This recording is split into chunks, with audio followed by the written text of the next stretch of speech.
Yeah, we're trying to get you back to God.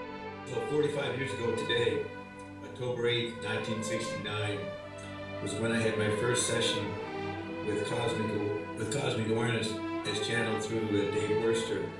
And I asked what was my purpose and direction. And cosmic awareness said, my action in the symbolic project was extraordinary, that I had this ability to relate higher abstractions in a series of well-chosen words that had a transpersonative effect. That means like an ESP effect or an extra effect, not just my words, much like ion affects people beyond the semantic meanings of what Ryan says. There's a vibratory level. So cosmic awareness said that I had that ability to activate transpersonative intimacy through my well-chosen words. So my well-chosen words came from Zappa, McLuhan, LaRouche, Thompson, Beater, Abe Russell, Krishnamurti, William Irwin Thompson, Garrett Dean. Okay, now I was replaying T.S. Eliot, Ezra Pound, W.B. Yeats, Wyndham Lewis, and James Joyce. So I was redoing them as done by McLuhan, Zappa, etc. For example, LaRouche redid Ezra Pound. So that's the chart, that's the picture of my manifestation tools. The tiny note chart is a picture on one level of my manifestation tools, well-chosen words, relating higher abstractions on a transpersonative level or a transpersonative effect, had an extraordinary effect in terms of symbolization. That led to the manifestation of ion. So I like to celebrate October 8th, 69, because it also was the day James Joyce went to left Dublin in 1904 with his girlfriend Nora Barnacle. They left on October 8th. So I take that personally. That's anticipation of October 8th, 69. And so here we are, October 8th, 2014, with a big red moon happening, blood moon. So we expect much interesting effects today, which are anticipated by what I'm doing right now, last couple of days. I am not home, I'm not in Maui the last couple of days, nor the next couple of days. So I'm in another place when this action is happening on my day, October 8th. It's my day. I understand transpersonative in this way. All the years I've been on the radio, and people would call up and say, I have no idea what you're saying, Bob, but it's pretty good. I really find it interesting. So I'm saying, if you're an effective communicator, you communicate something beyond your semantic meanings.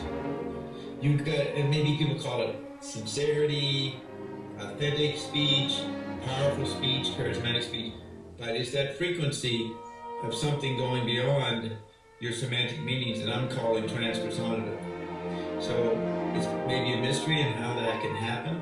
I mean, you can't develop it other than maybe following the suggestions of Ion, like doing things that make you happy, living that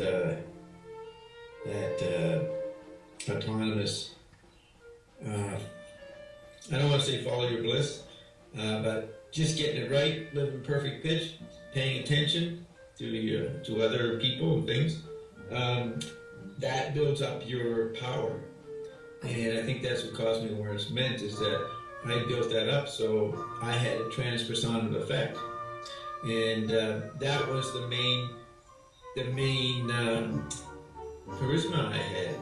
Because no one ever had a sense, and Ion jokes about it, of what I actually meant semantically, but they knew I was saying something, and then the result of that was an extension of that transpersonative by Ion. Ion is like quadruple the transpersonative effect. The intimacy of its frequency on people, especially in private sessions, was undeniable. And so I was really good at making a transpersonative communication. he also said something about using the precise words. Yes, well, what Cosmo Ware said about me using well-chosen words, you have to be precise. You have to know what the right word is for each set, for each point, for each qualification. So you have to be listening to what you're saying and anticipating the effect it has on people and knowing when, oh, that wasn't the right word, got to say it better. It's almost like you got to make it meaningful to yourself. You have to really listen to what you're saying, and as soon as you notice that it's not meaningful to you, you got to correct that. You got to find out what you didn't do and what effect you didn't make, and then you back and you start over again. But it's the focusing on understanding what you're saying to yourself, as well as the others you're speaking to. That creates the transpersonative effect too. So that's the only way to define it. Yeah, Unless there's something else going on that Ian's trying to get to, which you tried to get to through your question a couple of weeks ago about synaptic connections. I also think your type of communication is transpersonative. It has to do with a very original way of making new patterns, and expressing these higher abstractions, as we say. Yeah, I think you're right. If you say something, if you make new, fresh connections, that relaxes people as well as excites them, then that allows the non-physical transpersonal vibe to enter in them. Because people most of the time are defending themselves, blocking themselves, because people are saying such familiar rhythms and phrases to them that they know that it hadn't worked before. So that deadness is what you have to avoid. And that's what poetry tries, but that's written poetry. But written poetry doesn't seem to have the effect that's spoken. And pop music, rock music, all kinds of music, hip hop, that's the modern poetry. But that is overdone. Everybody's overloaded by music. It's the biggest drug, and you don't need any other drugs. There's such great music. But nobody has the original way of using speech as opposed to singing. Speech has been severely damaged.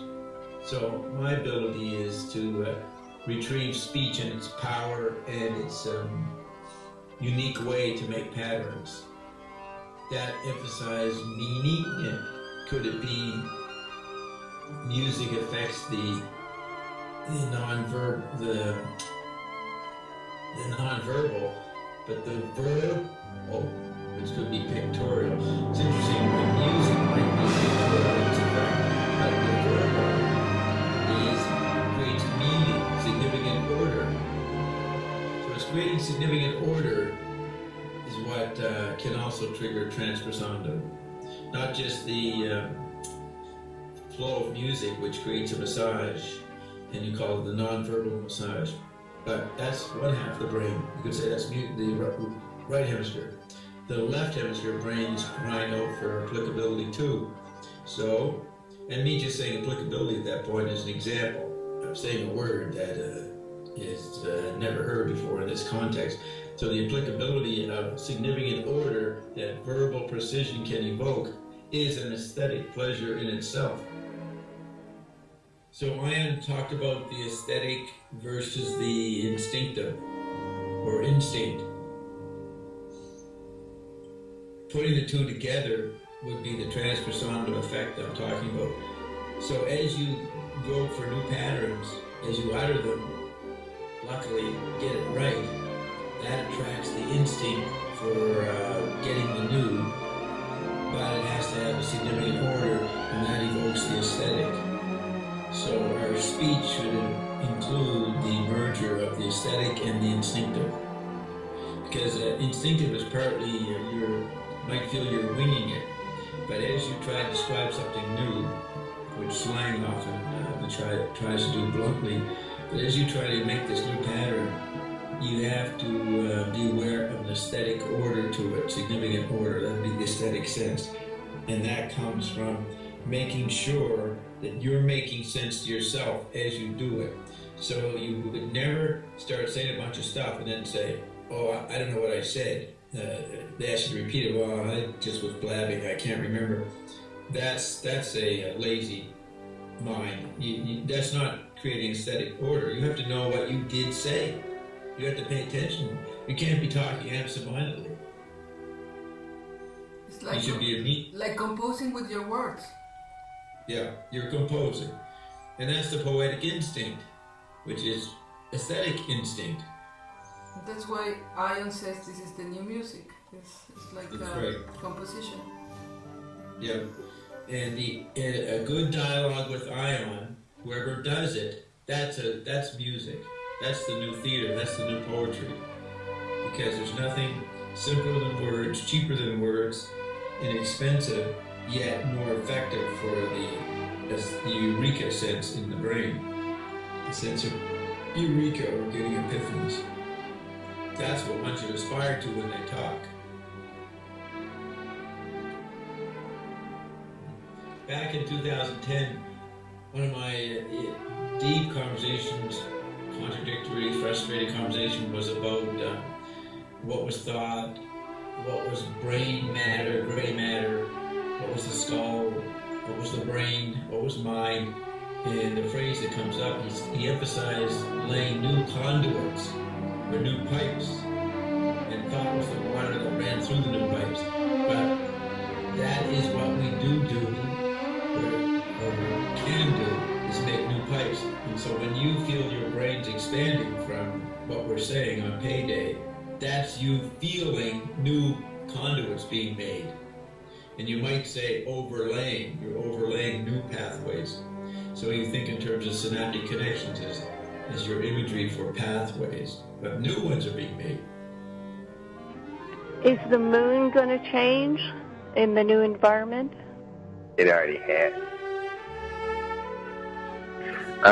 We say that look in the confines of your mind for all the bits and pieces and the conduit that was laid. Bob, do you remember the conduit, the water hose, the riser diagram, and the labyrinth of the mind, and how it went, and how it moves thoughts from the long-term and short-term memory, from the frontal lobe down into the different cores of the cortexes, and lays out back of how it affects the hypothalamus and how that connects and runs from the neural pathways and those that get reset, and the neuropathy that comes thereof, and all those neurithings that move you into schizophrenia-based, or move you into every other problem of the mind that you can't answer from a position of not knowing.